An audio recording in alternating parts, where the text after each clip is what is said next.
Alright, so basically I got an email from David Lynch 007, and he was just asking me like my opinion on something. And so I figured that'd be like a good topic because it's still like under the whole like gay situation.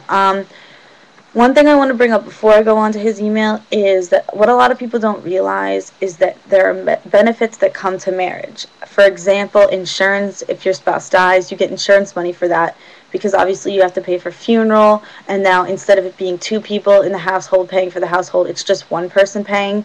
Also, if you have a child and one spouse and one person dies, obviously legally both of you are the parent for the child, so the child just goes under the name of the other parent, and it doesn't, there's no effect. However, the situation is that in gay relationships, even if they're considered married, like that whole like you live with someone for 7 years and you're married, the problem is it's not legal. So if one person dies, the other person doesn't get any insurance money, and then they have to cope with dealing with one income when they used to have two, and there's no like money coming in because they weren't legally like it wasn't accepted as a marriage. And also, if they have a child, because they're not married, the child has to go under one person's name. And if the person whose name their like guardianship is for, if that person dies, then the child goes to the deceased person's family.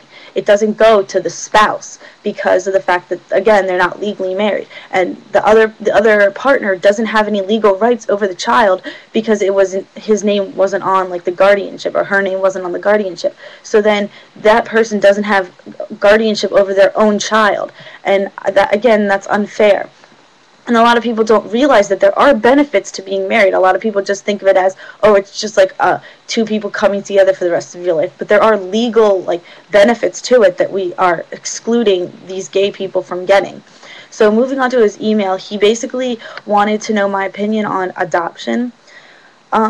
This is something I feel really strongly about because I feel like there aren't really any good arguments for it. However, I'm going to be very just like open-minded.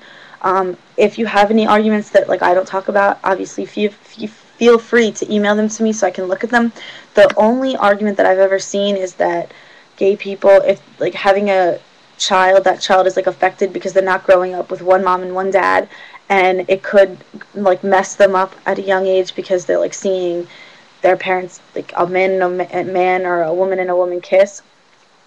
Just against that, the first point, there are single parents who do an excellent job of raising their kids, and their kids grow up just fine with a single parent, and there they only have one mom or one dad. And also, there's no statistics showing that if you have two of the same gender parents that it messes you up in any way. I have a friend who has two moms and she's completely fine. If there is a statistic saying this, most likely 99% of the time that statistic was like biased, and it was done to show the results that these children are being messed up. There hasn't been a fair study done that shows that it messes up the way the child grows, because it doesn't affect the way the child grows. Also, just another point that people I guess don't think about is, if you're in an adoption home, especially in a third world country, the last thing on your mind is, am I going to have a mom and a dad?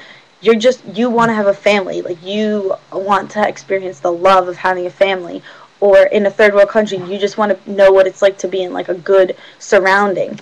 And coming over to a more developed country is like on your mind. You're not focused on, oh no, they're gay, I can't have them as my parents. So again, just think about that. Email me if you have anything you want me to talk about. Leave comments, feel free, and thank you for listening.